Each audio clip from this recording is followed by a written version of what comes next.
Imam Malik sama Imam Syafi'i. Guru sama murid. Kata Imam Malik, rezeki itu dijamin oleh Allah. Rezeki itu dijamin oleh Allah, sudah dijamin oleh Allah.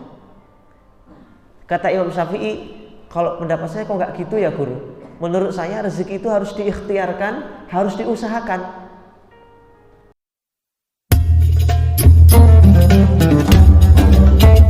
Bismillahirrahmanirrahim. Assalamualaikum warahmatullahi wabarakatuh. Alhamdulillah, alhamdulillahi rabbil alamin. Alhamdulillah ala nikmatil iman wal islam. Allahumma salli wa sallim wa barik ala nabiyyina Muhammadin wa ala alihi wa ashabihi wa azwajihi wa dhurriyyatihi wa man tabi'ahum bil ihsan ila yaumiddin. Alhamdulillah, bunda-bunda rahimakumullah, kita kembali berkumpul di majelis yang kita cintai ini. Mudah-mudahan Allah karuniakan banyak keberkahan di majelis kita. Tidaklah setiap siapapun yang hadir di majelis ini, melainkan Allah angkat segala musibah yang menimpanya. Siapa yang hadir di majelis ini, mudah-mudahan Allah angkat semua dosa-dosanya sebelum sampai ke rumahnya masing-masing. Amin. Kita awali kajian kita seperti biasa dengan membaca Al-Quran. Udah lama kayaknya enggak baca bareng-bareng. Udah kelewatan berapa pekan ya? Sampai lupa surat apa terakhir? Surat Maryam. Ayat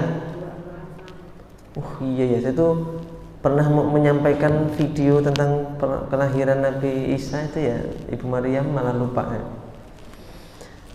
Berarti sekarang surat Maryam ayat 26. Ya, sekarang surat Maryam ayat 26.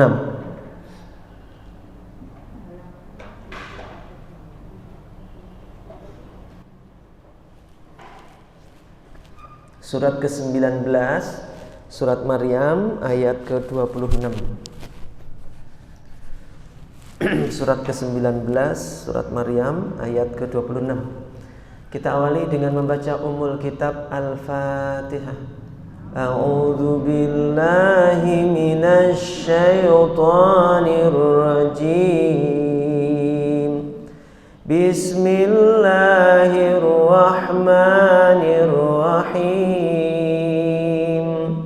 Alhamdulillahi rabbil alamin. Ar-Rahmanir Rahim. Maliki yaumiddin. Iyyaka na'budu wa iyyaka nasta'in. Ihdinas siratal mustaqim. Siratal ladzina an'amta 'alaihim ghairil maghdubi 'alaihim waladdallin.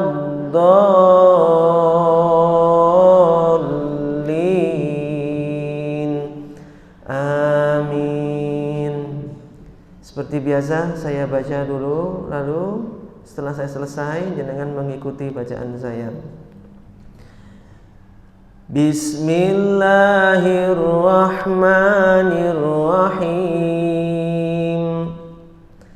Bismillahirrahmanirrahim. Fakuli washrabi wa qarri 'aina. Fakuli washrabi wa qarri 'aina. Fa imma tarayinna minal bashari ahadan faquli. Fa imma tarayinna minal bashari ahadan faquli. Faquli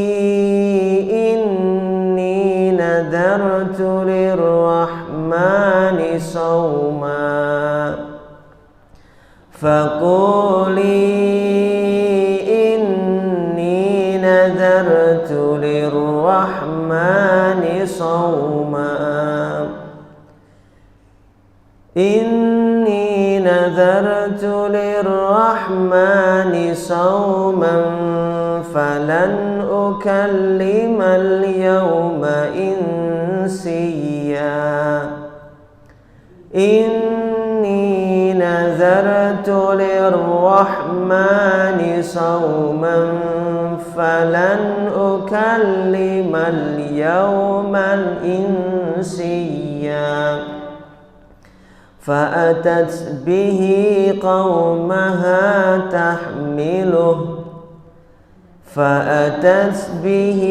قومها تحمله قالوا يا مريم لقد جئت شيئا فريا قالوا يا مريم لقد جئت شيئا فريا يا أخت هارون ما كان أبوك امرأ سوء وما كانت أمك بغيا يا أخت هارون ما كان أبوك امرأ سوء وما كانت أمك بغيا فأشارت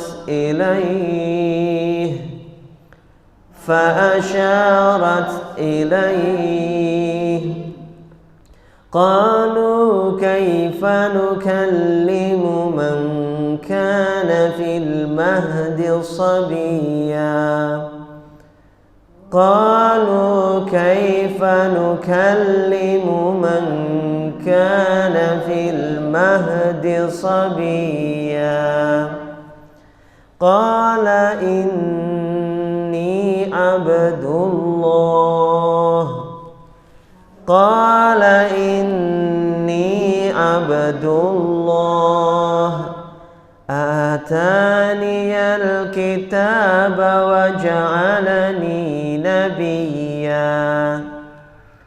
آتاني الكتاب وجعلني نبيا وجعلني مباركا أينما كنت وأوصاني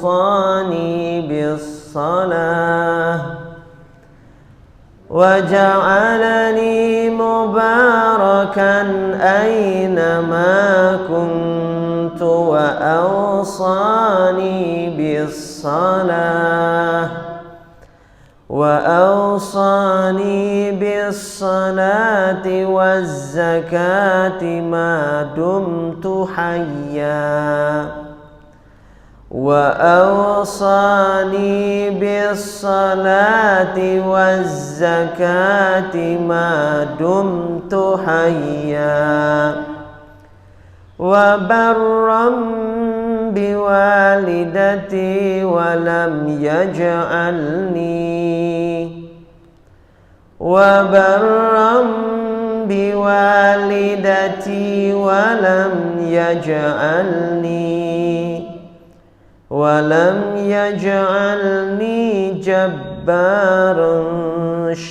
ولم يجعلني جبارا شقيا والسلام علي يوم ولدت ويوم أموت ويوم أبعث حيا والسلام علي يوم ولدت ويوم أموت ويوم أبعث حيا ذلك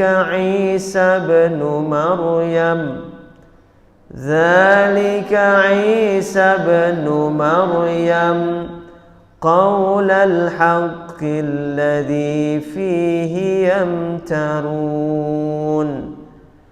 قول الحق الذي فيه يمترون ما كان لله أن يتخذ من ولد سبحانه ما كان لله أن يتخذ من ولد سبحانه إذا قضى أمرا فإنما يقول له كن فيكون إذا قضى أمرا فإنما يقول له كن فيكون وإن الله ربي وربكم فاعبدوه وإن الله ربي وربكم فاعبدوه هذا صراط مستقيم هذا صراط مستقيم فاختلف الأحزاب من بينهم فويل للذين كفروا فاختلف الأحزاب من بينهم فويل للذين كفروا فويل للذين كفروا من مشهد يوم عظيم فويل للذين كفروا من مشهد يوم عظيم أسمع بهم وأبصر يوم يأتوننا لكن الظالمون أسمع بهم وأبصر يوم يأتوننا لكن الظالمون يوم يأتوننا لكن الظالمون اليوم في ضلال مبين يوم يأتوننا لكن الظالمون اليوم في ضلال مبين صدق الله العظيم أعوذ بالله من الشيطان الرجيم بسم الله الرحمن الرحيم الحمد لله رب العالمين الحمد لله رب العالمين الحمد لله رب العالمين اللهم إنا نسألك بأن نشهد أن لا إله إلا أنت الأحد الصمد الذي لم يلد ولم يولد ولم يكن له كفوا أحد ربنا ظلمنا أنفسنا وإن لم تغفر لنا وترحمنا لنكونن من الخاسرين اللهم اغفر للمؤمنين والمؤمنات والمسلمين والمسلمات الأحياء منهم والأموات إنك سميع قريب مجيب دعوات يا قاضي الحاجات ربنا اغفر لنا ذنوبنا ولوالدينا وارحمهما كما ربيانا صغيرا اللهم إنا نسألك سلامة في الدين وعافية في الجسد وزيادة في العلم وبركة في الرزق وتوبة قبل الموت ورحمة عند الموت ومغفرة بعد الموت اللهم هون علينا في شقرة الموت والنجاة من النار والعفو عند الحساب. Ya Allah yang Maha Pengampun, Engkau paling tahu siapa diri kami yang sebenarnya. Betapa pandainya kami menutup aib-aib kami. Ya Allah, sungguh Engkau yang Maha Pengasih masih berkenan menutupi aib-aib kami. Tidak ada yang tertutup dalam pandangan-Mu ya Allah. Engkau yang Maha tahu siapa diri kami yang sebenarnya. Ya Allah, terima kasih atas segala curahan rahmat karunia yang Kau berikan kepada kami. Ampuni kami, ampuni dosa-dosa kami, sebesar apapun dosa kami. Meskipun dosa kami seluas samudra, segunung tinggi, kami yakin rahmat-Mu melangit luas ya Rabb. Ampuni kami ya Rabb. Ampuni semua dosa-dosa kami, dosa yang kami lakukan berulang-ulang, dosa yang kami lakukan terang-terangan ataupun sembunyi-sembunyi. Ampuni taubat kami yang belum sungguh-sungguh. Ampuni setiap dosa yang mungkin sampai saat ini Engkau belum ridha kepada kami, Engkau masih murka kepada kami. Ya Allah ya Arhamar Rahimin, kami tidak tahu dengan mata yang mana nanti kami akan menatap wajah-Mu, menatap keindahan wajah kekasih-Mu baginda Nabi Muhammad. Sementara mata ini sering melihat apa yang Engkau haramkan ya Rabb. Dengan lisan yang mana nanti kami akan memanggil nama-Mu, sementara Engkau tahu lisan ini sering berkata kasar, kotor, berghibah.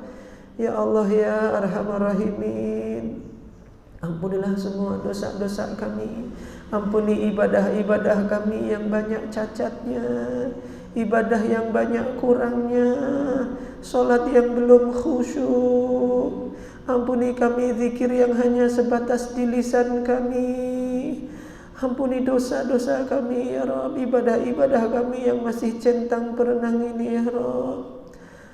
Hendak dengan apa, amal apa yang akan kami banggakan ketika menghadap-Mu nanti ya Rabb. Kami tidak punya amalan yang bisa kami banggakan di hadapan-Mu. Kami hanya mengharapkan rahmat-Mu. Kami adalah hamba yang mengemis kasih sayang-Mu, mengemis ampunan-Mu. Kami hamba-Mu yang lemah, yang tidak bisa apa-apa kecuali dengan pertolongan-Mu. Maka tolonglah kami ya Rabb dalam beribadah, perbaiki amal ibadah kami. Perbaikilah hati kami, bersihkan hati kami ya Muqallibal Qulub. Jika hati kami ini kotor, bersihkan hati kami. Jika hati kami ini telah keras membatu, lembutkan hati kami. Jika hati kami sakit, sembuhkan ya Rabb dari berbagai macam penyakit hati. Sungguh yang Engkau lihat dari seorang hamba adalah hatinya ya Rabb. Perbaikilah hati kami. Jika hati kami telah mati ya Rabb, ganti dengan hati yang hidup. Ya Allah ya Arhamar Rahimin ya Muqallibal Qulub, sabbit qulubina ala ta'atik, sabbit qulubina ala dini kullik. Ya Allah ya Arhamar Rahimin, kami bermohon kepadamu, berkahilah sisa umur kami, berkahilah ilmu kami, mudahkan kami untuk taat kepadamu ya Rabb. Jauhkan kami dari berbagai macam bala, bencana, musibah. Dan musibah yang paling besar adalah bermaksiat di hadapan-Mu. Maka jauhkan kami dari berbagai macam perbuatan maksiat dan perbuatan keji. Jauhkan keluarga kami dan anak keturunan kami dari maksiat-maksiat yang membuat-Mu murka ya Rabb. Ya Allah ya Rahman ya Arhamar Rahimin, gagalkan rencana-rencana maksiat kami, gagalkan rencana-rencana dosa-dosa kami. Ya Allah, hanya kepadamu kami bersimpuh, kepadamu lah sandaran kami, Engkaulah tempat kami meminta. Kalau bukan kepadamu, kepada siapa lagi kami meminta? Ya Allah ya Arhamar Rahimin, kabulkan doa kami. Siapapun yang hadir di majelis ini, berkahi hidupnya dan keluarganya. Siapapun yang hadir di majelis ini, balas segala kebaikan-kebaikannya. Siapapun yang hadir di majelis ini, lapangkan rezekinya, berkahilah rezekinya. Siapapun yang hadir di majelis ini ya Rabb, mudahkan semua urusan-urusannya, mudahkan urusan dunia akhiratnya. Siapapun yang hadir di sini ya Rabb, kelak wafatkan husnul khotimah. Siapapun yang hadir di majelis ini ya Rabb, semuanya masukkan ke dalam surga-Mu tanpa hisab. Jangan Kau tinggalkan satu orang pun di antara kami. Siapapun yang hadir di majelis ini ya Rabb, berilah rezeki kami satu surga bersama Nabi Muhammad, dapat menatap indahnya wajah Nabi Muhammad. Ya Allah ya Arhamar Rahimin, gembirakanlah siapapun yang hadir di majelis ini, tidak pulang dari majelis ini melainkan Engkau angkat semua dosa-dosa kami ya Rabb. Rabbana atina fid dunya hasanah wa fil akhirati hasanah wa qina azabannar. Allahumma salli wa sallim wa barik ala sayyidina Muhammadin wa ala alihi wa ashabihi ajmain. Subhana rabbika rabbil izzati amma yasifun wa salamun alal mursalin walhamdulillahi rabbil alamin. Dan kita berdoa untuk guru-guru kita yang telah banyak mengajarkan ilmu kepada kita, mengajarkan ketakwaan, keimanan kepada kita. Mudah-mudahan Allah senantiasa memberkahi guru-guru kita semua. Allah memudahkan urusan mereka, melapangkan rezeki mereka, dibahagiakan lahir batin, dibahagiakan dunia akhirat untuk guru-guru kita semua. Bismillahil Fatihah. A'udzubillahi minasyaitonir rajim. Bismillahirrahmanirrahim. Alhamdulillahirabbil alamin. Arrahmanir rahim. Maliki yaumiddin. Iyyaka na'budu wa iyyaka nasta'in. Ihdinas siratal mustaqim. Siratal ladzina an'amta 'alaihim. Bapak Ibu sudah selawat? Dibuka.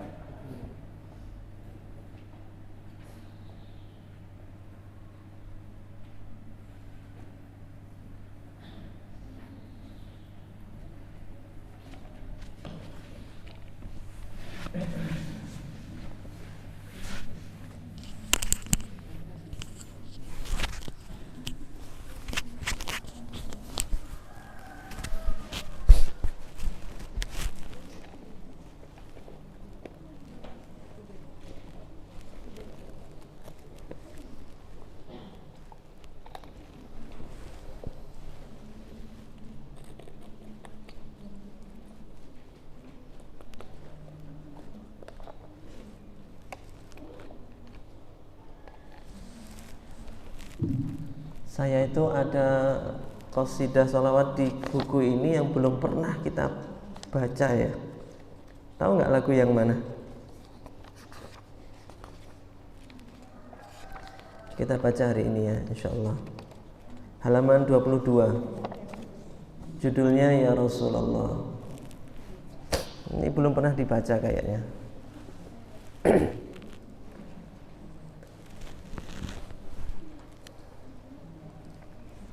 Judulnya Ya Rasulullah, halaman 22. Ada enggak? Kalau yang buku 1 ada apa enggak ya? Atau buku 2? Ada buku 1. Halaman berapa Bude? 22. Loh kok sama? Udahlah ikut-ikut aja jenengan ya, insyaallah bisa. Umum kok lagunya, tapi enggak pernah dibaca. Kita baca sama-sama ya. Alangkah indahnya hidup ini, andai dapat ku tatap wajahmu, kan pasti mengalir air mataku karena pancaran ketenanganmu. Alangkah indahnya hidup ini, andai dapat ku kucup tanganmu, moga mengalir keberkatan dalam diriku untuk mengikut jejak langkahmu. Ya Rasulullah ya Habiballah, tak pernah ku tatap wajahmu. Ya Rasulullah ya Habiballah, kami rindu padamu. Allahumma salli ala Muhammad, ya Rabbi salli alaihi wasallim. Allahumma salli ala Muhammad, Ya Rabbi salli alaihi wasallim. Alangkah indahnya hidup ini, andai dapat ku dakap dirimu. Tiada kata yang dapat aku ucapkan, hanya Tuhan saja yang tahu. Ya Rasulullah, ya Habiballah, tak pernah ku tatap wajahmu. Ya Rasulullah, ya Habiballah, kami rindu padamu. Ku tahu cintamu kepada ummati.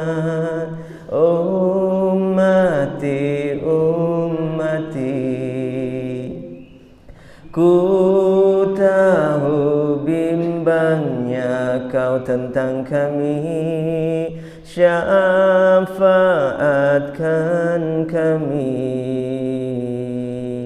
Alangkah indahnya hidup ini, andai dapat ku tatap wajahmu, kan pasti mengalir air mataku karena pancaran ketenanganmu.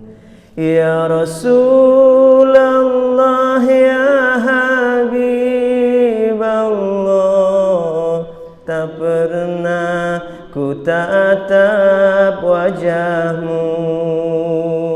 Ya Rasulullah, ya Habiballah, kami rindu padamu. Ya Rasulullah, ya Habiballah, terimalah kami sebagai umatmu. Ya Rasulullah, ya Habiballah, kurniakanlah syafaatmu. Allahumma salli ala Muhammad. Ya Rabbi salli alaihi wasallim. Allahumma salli ala Muhammad. Ya Rabbi salli alaihi.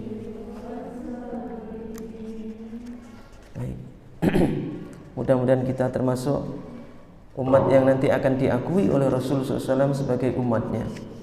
Kalau sudah diakui sebagai umat Nabi Muhammad itu bahagia. Di akhirat, walaupun istri pergi dari kita, pasangan kita menjauh dari kita, di akhirat nanti di yaumil qiyamah, anak pergi dari kita, semua pergi menjauhi kita, semua pergi meninggalkan kita. Tapi Rasulullah yang akan mendatangi kita, Rasulullah yang akan mencari kita, mencari umatnya ini hanya Rasulullah. Dan ketika Rasul ketemu dengan kita, berjumpa dengan kita, kita hanya butuh satu saja kalimat dari Nabi Muhammad, yang kalau Nabi mengucapkan kata-kata itu, bahagialah kita, selesai semua masalah kita.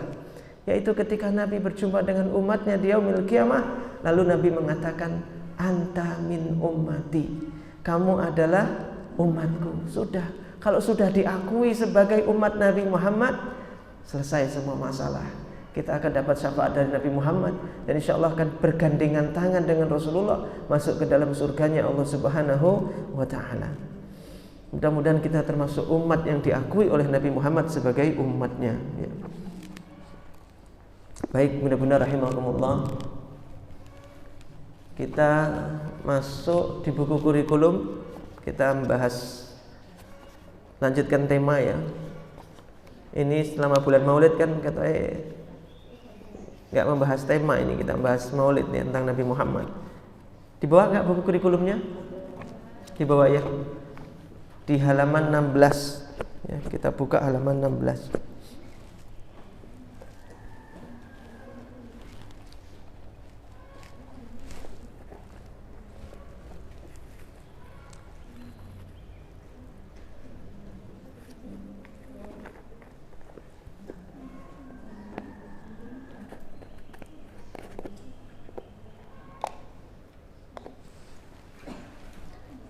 Halaman 16.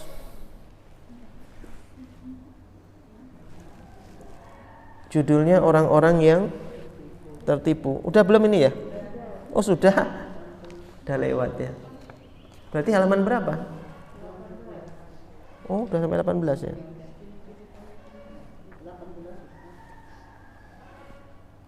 Halaman 18. Orang-orang yang tertipu sudah ya. Berarti halaman 18 yaitu ciri-ciri tauhid yang benar. Orang yang memiliki tauhid yang benar itu ada ciri-cirinya. Ada tanda-tandanya seseorang itu tauhidnya benar.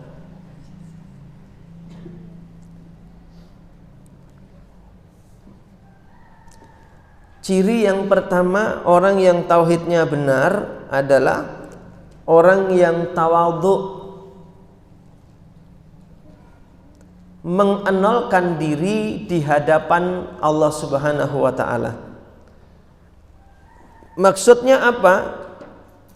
Maksudnya mengenalkan diri itu artinya dia merasa dirinya itu bukan apa-apa. Dirinya bukan siapa-siapa dan tidak punya apa-apa. Itu namanya mengenalkan diri di hadapan Allah Subhanahu wa taala. Dirinya ini bukan apa-apa, dirinya bukan siapa-siapa, paham itu. Tidak merasa dirinya pintar, tidak merasanya paling tahu, lebih tahu daripada Allah. Orang yang tawadhu selalu mengenalkan diri di hadapan Allah. Pernah ya saya cerita tentang Kiai Burhan. Kenapa doanya Kiai Burhan diijabah oleh Allah? Karena dia dalam doa itu bilang, enolkan dirimu, rendahkan dirimu di hadapan Allah serendah-rendahnya, dan tinggikan Allah setinggi-tingginya ketika engkau berdoa di hadapan Allah. Kiai Burhan itu terkenal seorang kiai yang kalau berdoa doanya mustajab, doa dikabul, berdoa dikabul oleh Allah. Nah, apa resepnya ketika beliau ditanya? Ketika berdoa itu, anolkan dirimu, rendahkan dirimu serendah-rendahnya engkau bisa merendahkan dirimu, dan tinggikan Allah setinggi-tingginya engkau bisa meninggikan Allah. Itu di hadapan Allah. Jangan merasa sok tahu ketika berdoa. Ini bab doa sudah kita bahas waktu itu ya. Jadi mengenalkan diri di hadapan Allah. 2. Tawadhu.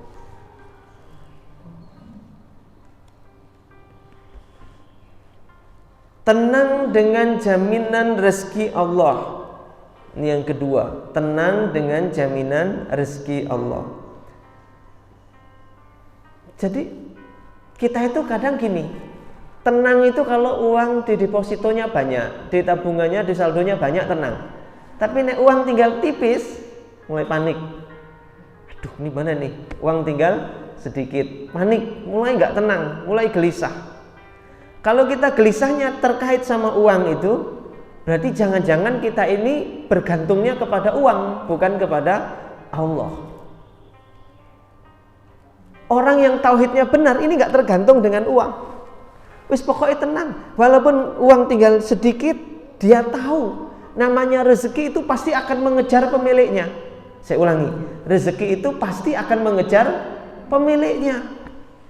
Mau nolak kayak apapun, pasti kita akan dikejar sama rezeki yang sudah ditakdirkan Allah kepada kita. Suatu ketika Imam Syafi'i dan Imam Malik ini berdebat. Ini guru, bukan berdebat, diskusi, tapi beda pendapat. Guru sama murid ini, Imam Malik sama Imam Syafi'i, guru sama murid. Kata Imam Malik, rezeki itu dijamin oleh Allah. Rezeki itu dijamin oleh Allah, sudah dijamin oleh Allah. Kata Imam Syafi'i, kalau pendapat saya kok nggak gitu ya guru? Menurut saya rezeki itu harus diikhtiarkan, harus diusahakan. Jadi rezeki itu harus dijemput. Kata Imam Malik, ya enggak. Rezeki itu sudah tertulis sejak di dalam kandungan. Sudah tertulis. Imam Syafi'i keluar. Pergi ke pasar. Kerja, ikut sama orang sebentar, dapat upah. Dengan upah itu dia beli anggur yang banyak, beli buah-buahan anggur. Lalu datang ke tempat gurunya. Guru, silahkan makan, dimakan. Sama Imam Malik. Masya Allah, enak anggurnya. Subhanallah, dapat dari mana? Saya kerja. Saya tadi kerja di pasar. Makanya saya dapat rezeki. Karena saya jemput, saya kerja, makanya saya dapat rezeki. Kata Imam Syafi'i, membela dalilnya tadi loh, bahwa rezeki itu harus dijemput. Nah guru, rezeki itu harus dijemput. Maka tadi saya kerja di pasar, saya jemput rezeki saya. Nah ini rezekinya. Kata Imam Malik, ya benar, saya nggak kerja, tapi diantarkan sama Allah. Sekarang saya makan. Kamu benar, saya juga benar, saya nggak kerja. Nah ini datang sendiri. Ya Allah, guru sama murid itu luar biasa harmonis sekali, walaupun kadang berbeda pemahaman, tapi harmonis sekali Imam Malik dengan Imam Syafi'i. Jadi orang yang yang tauhidnya benar, dia tenang dengan jaminan rezeki Allah. Dan orang yang selalu tidak tenang dengan jaminan rezeki Allah itu jangan-jangan dia seorang pencinta dunia. Orang yang terjangkiti penyakit hubbud dunia. Memiliki dunia, mau punya mobil Pajero-nya 2, Alphard-nya 3, punya hotel, punya rumah banyak. Boleh nggak? Boleh nggak? Boleh.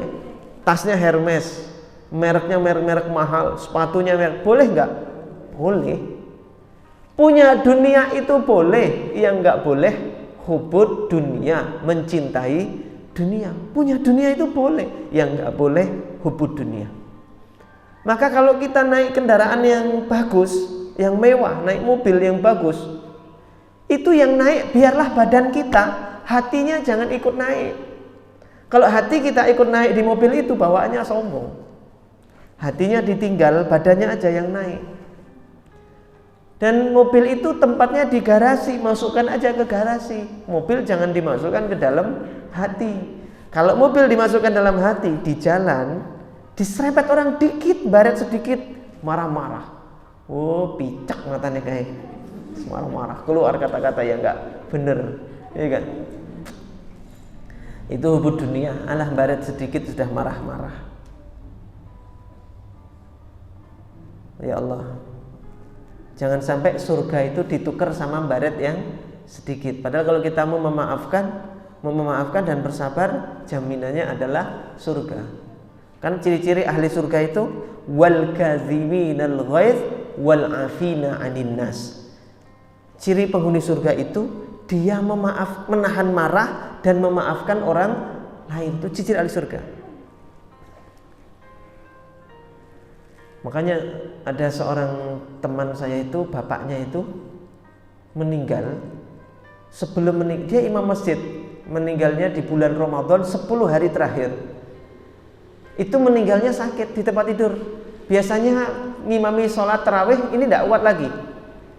Di rumahnya, di kamarnya, tiduran aja di kamarnya. Itu pun sakit gitu masih nekat puasa. Maka kalau buka puasa itu makan dia sambil nangis. Karena orang sakit nahan berpuasa itu kan berat ya. Sampai maghrib itu dia nangis. Begitu azan tuh senengnya dia bisa buka nangis. Nah pas menjelang kematiannya bilang ke istrinya, Bu,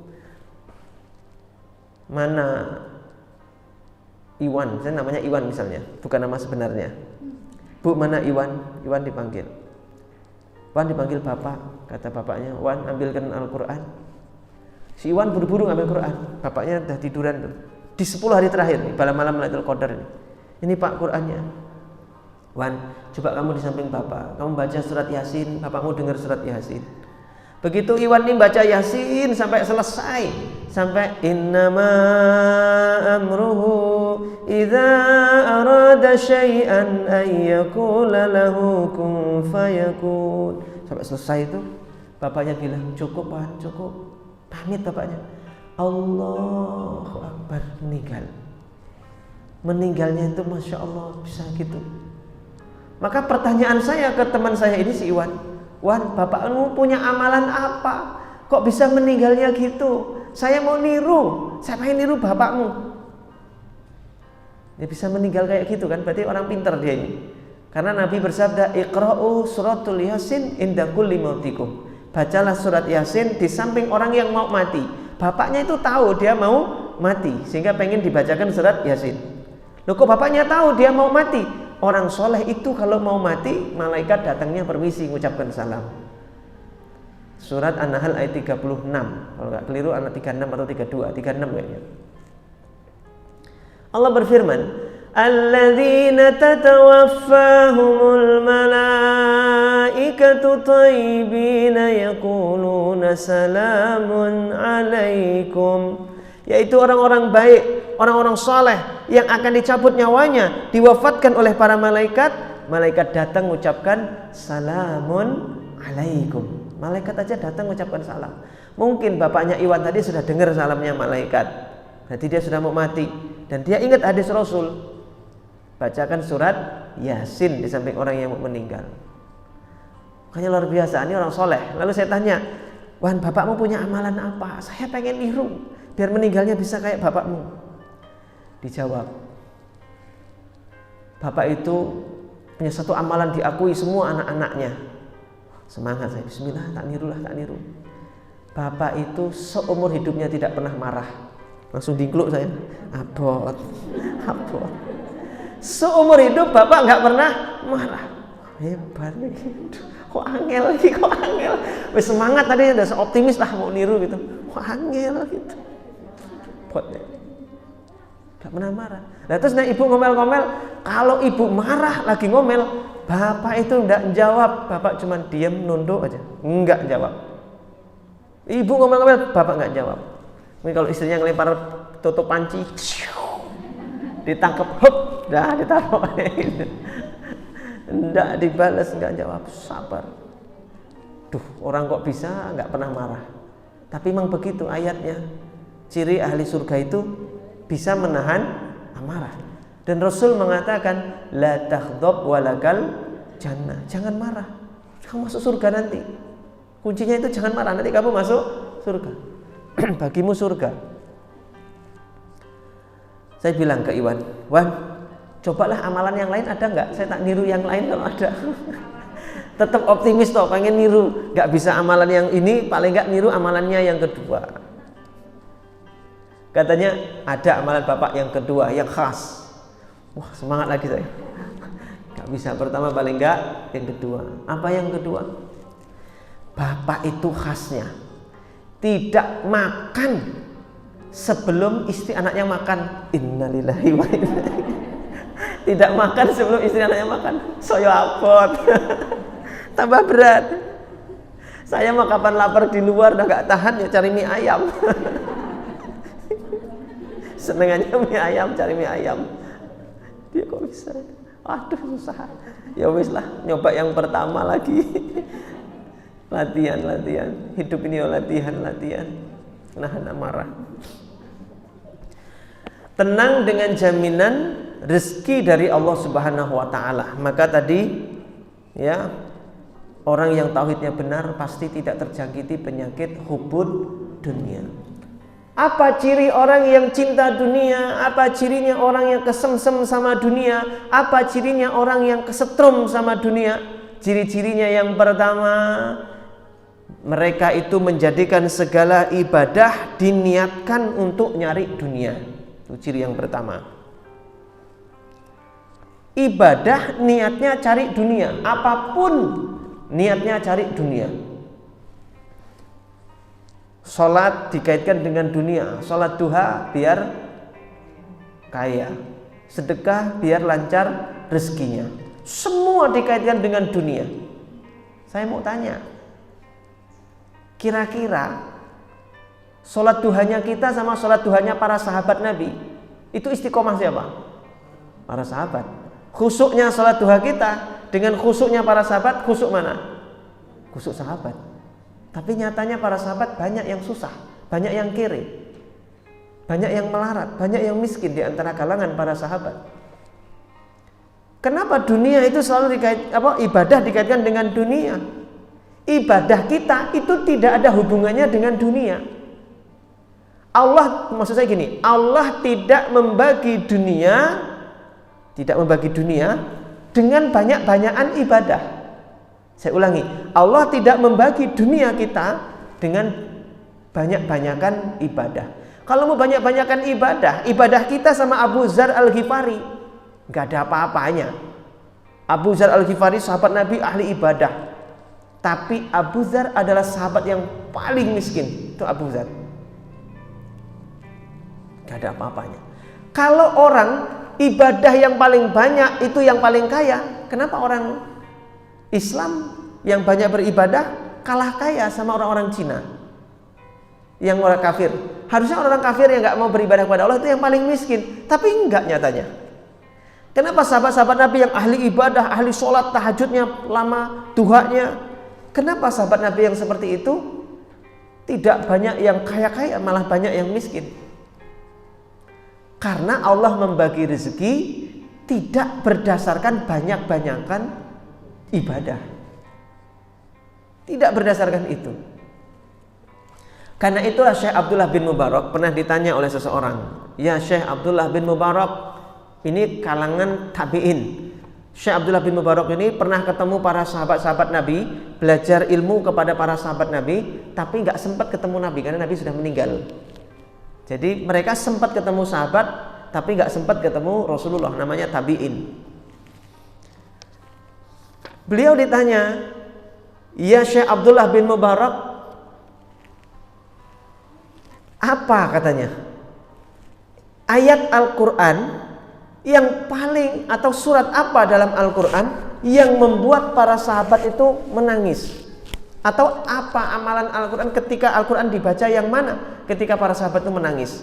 Karena yang nanya ini nggak pernah ketemu sahabat Nabi, sementara Syekh Abdullah bin Barak sempat ketemu dengan para sahabat Nabi seperti Ibnu Abbas dan sebagainya. Lalu dikatakan, "Saya itu mengunjungi para sahabat-sahabat Nabi. Saya datangi mereka, saya amati akhlak mereka. Ternyata mereka itu ketika baca Al-Quran, nangisnya mereka itu kebanyakan kalau ketemu surat Hud itu mereka nangis. Jadi kalau ketemu surat Hud mereka menangis." Ditanya lagi, "Di ayat yang keberapa yang membuat para sahabat Nabi menangis ketika membaca surat Hud?" Lalu dijawab, ketika mereka membaca ayat ke-15 dan 16. Ayatnya saya bacakan. "Man kana yuridul hayatad dunya wa zinataha nuwaffi ilaihim a'malahum fiha wa hum fiha la yubkhasun."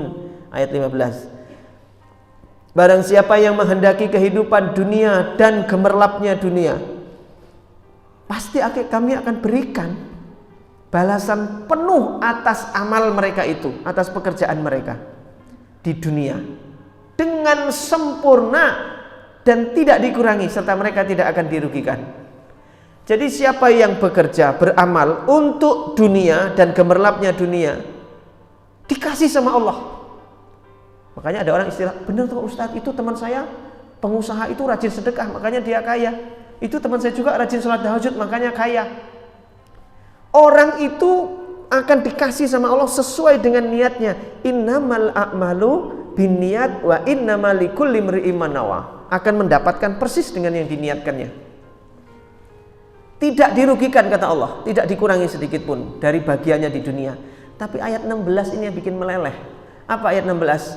"Ulaika alladzina laisa lahum fil akhirati illan nar wa habita ma sana'u fiha wa batilum ma kanu ya'malun."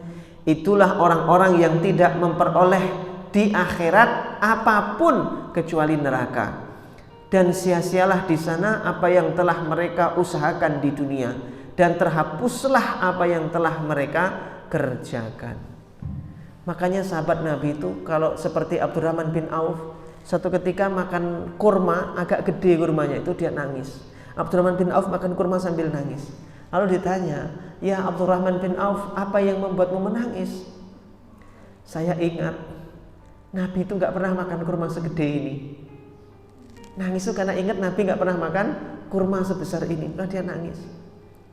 Dan yang kedua, saya takut jangan-jangan kurma yang saya makan ini balasan dari Allah atas amal-amal ibadah saya. Dibalasnya di dunia, tidak dikasih lagi di akhirat. Itu Abdurrahman bin Auf. Makanya kadang kalau orang beramal, beribadah, nyarinya dunia, pengen lapang, pengen terkenal, pengen dihormati, dihargai, pengen dunia, dikasih sama Allah, dikasih. Jangan khawatir, dikasih. Tapi nggak dapat bagian di akhirat.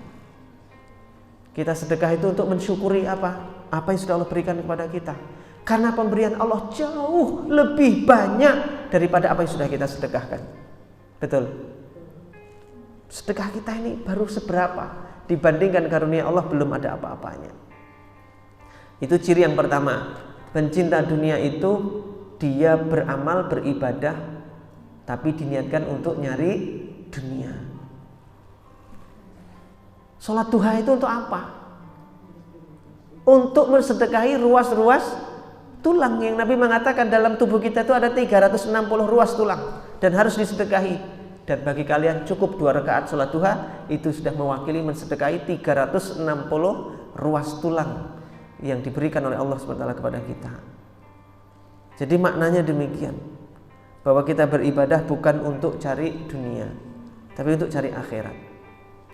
2, ciri pencinta dunia itu siangnya kayak singa, malamnya kayak bangkai.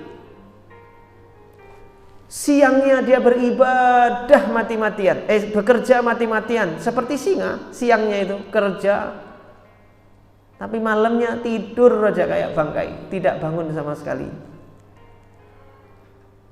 Malam itu nggak bangun sama sekali. Maka saya sarankan, saya anjurkan buat kita semua, bunda-bunda kita semua, kalau subuh jam berapa? Jam 4 kurang 10 ya.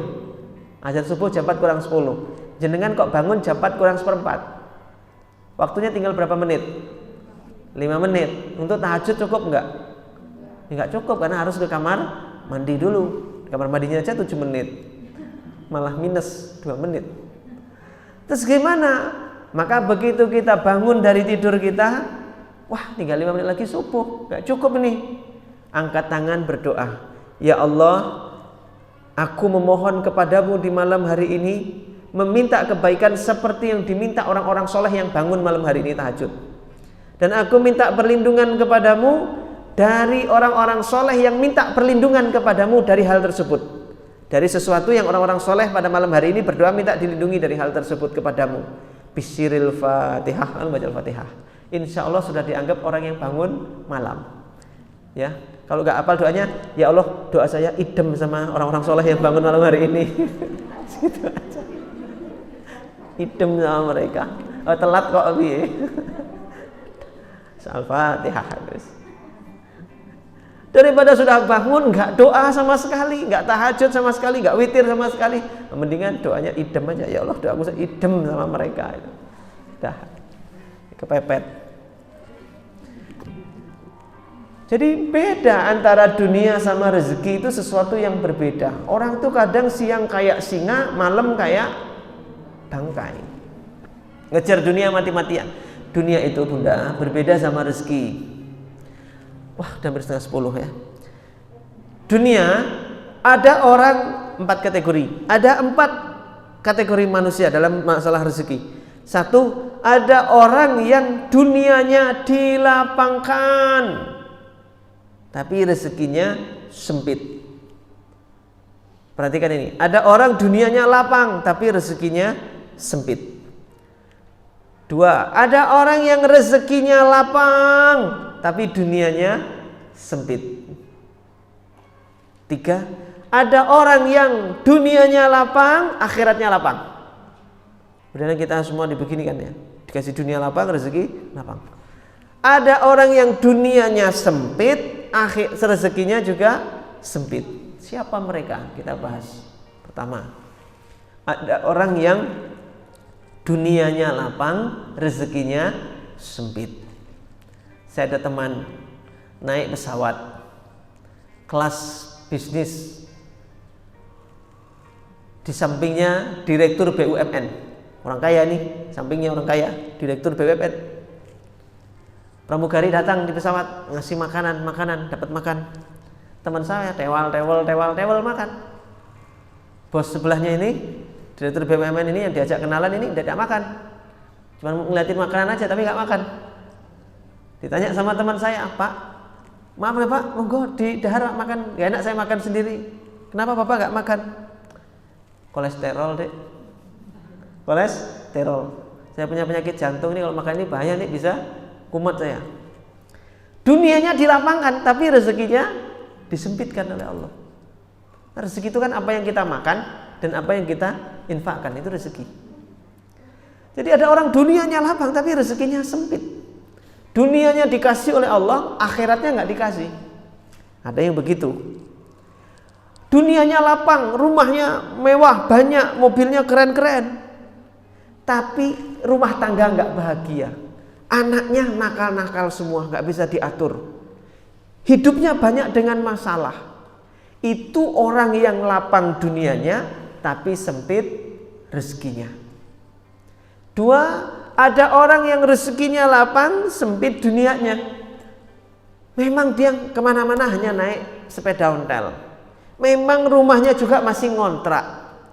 Memang dia baju itu aja, kemana-mana itu aja, nggak pernah ke salon, nggak pernah rekreasi, nggak pernah bersenang-senang, itu nggak pernah. Makan di restoran aja nggak pernah. Hidupnya sederhana apa kadarnya, tapi bahagia. Istrinya nggak pernah nuntut macem-macem, anaknya nurut-nurut, dikasih uang jajan 2.000 seneng bukan main, nggak pernah minta tambah. Wah, ini namanya orang yang sempit dunianya tapi lapang rezekinya. Gak pernah ribut sama istrinya, sama suaminya, anak-anaknya soleh-soleh, akur semua, sehat-sehat semuanya. Wah, ini orang yang lapang rezekinya walau dunianya sempit. Sebaliknya ada orang yang dunianya lapang, rezekinya lapang. Abdurrahman bin Auf, Utsman bin Affan, dunianya lapang, rezekinya lapang. Orang kaya raya tapi soleh. Ada yang sempit dunia, sempit rezekinya. Sudah melarat, miskin, gak pernah sholat. Orang namanya itu miskin kuadrat. Dunianya sempit, rezekinya sempit. Jangan yang gitu ya, jangan seperti itu. Kita itu pilihannya dua. Kalau enggak rezekinya lapang, dunianya sempit, atau dunianya lapang, rezekinya lapang. Itu aja pilihannya antara dua itu. Jangan sampai kita orang-orang disempitkan rezekinya oleh Allah Subhanahu wa taala. 3, ciri pencinta dunia. Dia tidak peduli halal dan haram. Pokoknya bisnis nggak peduli halal haram. Katanya tes swab itu kan modalnya 13.000. Pernah dibahas itu, dikupas itu, sebenarnya modal swab itu, alatnya itu cuma 13.000. Tapi dijual sampai 200.000. Dulu awal-awal sampai berapa itu? 350, 250, sekarang tinggal 90 apa 80 itu. Modalnya itu cuma 13.000. Di masa orang sulit, di masa orang susah, dia ngambil keuntungan berlipat. Suka peduli, pokoknya halal haram, yang penting untung. Jangan gitu, bisnis itu bukan begitu. Bisnis itu yang dicari bukan banyak sedikitnya untung, tapi bisnis itu yang dicari adalah berkahnya. Banyak untungnya kalau nggak berkah, nggak ada rasanya. Duitnya banyak hilang, duitnya banyak kok nggak kerasa, duitnya banyak kok nggak cukup, berarti nggak berkah. Untungnya sedikit, tapi kok cukup, nah ini berarti berkah. Sebenarnya bisnis itu yang dicari bukan sekedar untung rugi, halal haram, sekedar itu tok, tapi berkah atau tidaknya itu. Maka Nabi Isa itu pernah satu ketika Ada orang datang, pemuda ini datang. Ya Nabi Isa, saya mau menjadi muridmu, boleh enggak? Boleh. Tapi kamu syaratnya kalau mau ikut saya satu, jadi murid saya. Apa ya Nabi Isa? Syaratnya kamu jadi pemuda jujur. Itu saja. Syaratnya jujur. Maka mereka berdua jalan ini, Nabi Isa dan satu murid barunya, berdua jalan. Ketika jalan, tolong pegangin roti ini, kamu yang bawa roti. Rotinya ada 3. Tolong kamu yang bawa roti ini. Dibawa sama masnya itu rotinya. Begitu mereka istirahat di satu tempat, lalu Nabi Isa membagi roti 3 untuk orang 2. 1 buat kamu, 1 buat saya. Nah, 1 jangan dimakan, buat simpenan. Nabi Isa terus ke belakang, ke toilet atau cari ke tempat untuk buang hajat. Balik lagi, rotinya hilang yang 1. Ditanya, padahal diambil sama anak muda ini. Mana ini roti satunya? Kok nggak ada? Loh, saya nggak tahu ya Nabi Isa, saya nggak tahu. Beneran? Loh, saya juga nggak tahu. Tadi saya lagi duduk-duduk juga di sini. Kok tiba-tiba nggak ada? Bohong dia. Padahal syaratnya adalah jujur. Dia bohong. Ternyata rotinya diembat juga sama dia. Dapat jatah 1 masih kurang katanya. 2. Baiklah, yuk kita jalan-jalan. Ketika itu mereka melihat seekor rusa atau seekor kijang. Lalu oleh mereka ditangkap anak kijang itu, lalu disate, digoreng, dibakar sama mereka, dimakan sama-sama sampai kenyang, tinggal tulang belulang. Lalu Nabi Isa bilang, hai tulang belulang, kun fayakun biiznillah, dengan izin Allah jadilah engkau rusa. Tulang belulang itu menyatu kembali, lalu menjadi seekor rusa, lalu pergi. Kata pemuda itu, Masya Allah, gimana kamu kagum? Subhanallah, mukjizat dari Allah. Demi Allah yang telah menghidupkan tulang belulang menjadi rusa, sing nyolong rotimu sapa? Saya nggak tahu ya Nabi Allah Musa, nggak tahu saya. Benar saya nggak tahu. Ya sudah, yuk kita jalan lagi. Jalan. Mereka jalan. Melewati orang yang matanya buta. Orang yang matanya buta. Di jalan tuh, oh, orang ini buta. Ya Nabi Isa, dia buta. Iya, dia buta. Nabi Isa duduk, lalu diusap matanya, bisa melihat. Allahu Akbar, saya bisa melihat, saya bisa melihat. Sebelahnya anak muda bilang, Masya Allah, mukjizat. Gimana? Demi Allah yang telah menghidupkan, bisa melihatkan lagi, menyembuhkan orang yang buta. Sing nyolong roti sopo? Oh, saya nggak tahu betul. Ya Nabi saya nggak tahu betul. Dia bingung, dia nggak tahu. Sampai 3 kali ketemu orang penyakit kusta, kan begitu ya mujizat Nabi Isa itu kan, ketemu orang disembuhkan, bilang saya nggak tahu. Sudah. Mereka akhirnya istirahat, duduk di satu tempat, ada batu, 3 buah batu. Lalu dipegang sama Nabi Isa alaihissalam. Dia berdoa, batu itu jadi emas. 3 batu jadi emas. Kata Nabi Isa, 1 batu emas ini buat saya. Segede gini, 1 buat saya, 1 buat kamu. Terus tanya, loh yang 1 buat siapa? Yang 1 buat yang nyolong roti. Oh saya yang nyolong tadi saya. Langsung ngaku dia, oh saya yang nyolong tadi saya. Ya sudah, ambil aja semuanya buat kamu, 3-tiganya buat kamu. Mulai hari ini kamu bukan murid saya lagi. Berpisah mereka. Udah nggak apa-apa, katanya anak muda ini nggak apa-apa lah. Saya nggak jadi muridnya, yang penting sekarang saya jadi orang kaya. Udah punya 3 buah batu emas semua, Pak, jadi miliarder pada waktu itu. Saat dia lagi ngitung-ngitung emas, wah emas. Lewat 2 orang perampok, ngelihat emas, ditekek lehernya, diancam mau dibunuh, berikan emas itu. Pak, jangan dibunuh Pak, saja baru dapat ini, hasil nipu orang ini saya. Gimana kalau ini kan 2 orang, kita bagi 3 aja, pas kan? Saya 1, pas. Oh ya udah nggak apa-apa lah, adil, wes. Bagi 3, sudah dibagi 3. Lapar mereka bertiga ini, persekongkolan jahat ini, lapar mereka. Duh, lapar nih. Ya udah, salah satu pergi ke pasar. 1 perampok itu dikasih uang untuk pergi ke pasar cari makan. Maka yang 1 ini pergi ke pasar cari makan, beli makanan di pasar, buat pesta nih, seneng-seneng. Kata yang 2 orang ini bilang begini, ngomong-ngomong ngapain ya emasnya kita bagi 2? Bagi 3. Bu, mendingan kita bagi 2 aja. Nanti kalau teman kita pulang, kita bunuh aja dia. Oh, setuju. Emasnya kita ambil aja. Lalu emasnya kita bagi lagi. Jadi cuman kita bagi 2, jangan dibagi 3. Kita bunuh aja dia. Siap. Persekongkolan. Yang pergi keluar, yang tadi disuruh mikir, ngapain ini tak bagi-bagi 3 emasnya? Mendingan buat saya semua. Maka dia beli makanan sak racunnya. Di jalan dikasih racun makanannya itu. Biar mereka makan mati semua, emasnya saya ambil. Begitu dia datang pulang sampai ke temannya, ada nggak makanannya? Siap, lengkap, dikasih makanannya. Enak. Ya silahkan makan. Sebelum mereka makan, 2 orang ini bunuh yang datang tadi temannya. Maka dibunuh, dia mati. Ayo kita sekarang senang-senang, kita pesta, makan-makan. Mereka makan. Akhirnya mati semua. Itu di zaman Nabi Isa. Orang kalau sudah cinta kepada dunia, kayak gitu kejadiannya. Maka ini ibroh dan pelajaran yang luar biasa buat kita semua. Maka hati-hati dengan makanan haram. Makanan haram itu memadamkan cahaya ketaatan.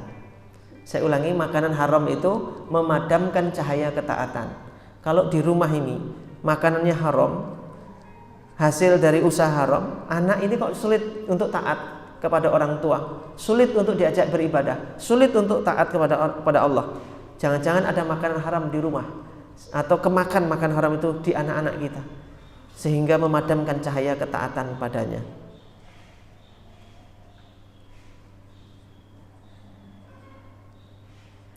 Yang keempat, ciri pencinta dunia, kewajibannya mencari nafkah itu menenggelamkan kewajiban-kewajiban lainnya. Seorang suami umpamanya sibuk cari nafkah, tidak mau hadir di majelis taklim. Kewajibannya cari nafkah, nggak sempat didik istri, didik anak-anaknya, keluarganya, nggak pernah diperhatikan.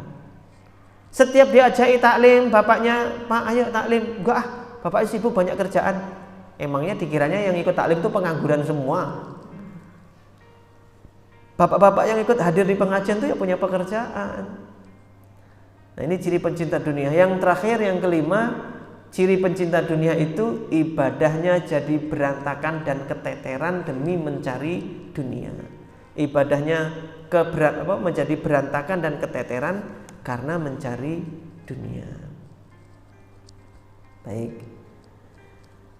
Itu 5 ciri orang yang kesemsem sama dunia, gandrung sama dunia, kesetrum sama dunia. Mudah-mudahan kita tidak termasuk dalam ciri-ciri itu. Baik, mudah-mudahan karena waktunya sudah lewat, sudah habis, padahal kita baru bahas 2 poin.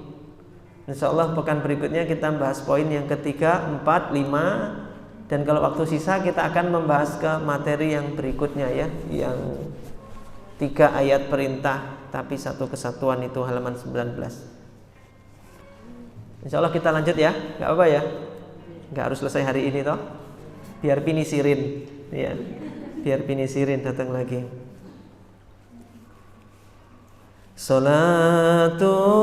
Salatullah salamullah ala taha rasulillah. Salatullah salamullah ala yasin habibillah. Tawassalna bibismillah wa bil hadi rasulillah wa kulli mujahidin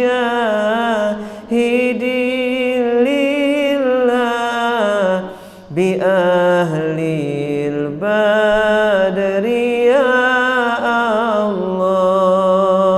Ilahi salimil ummah minal afani wan nikmah wa min hammi wa min ummah bi ahlil badri ya Allah.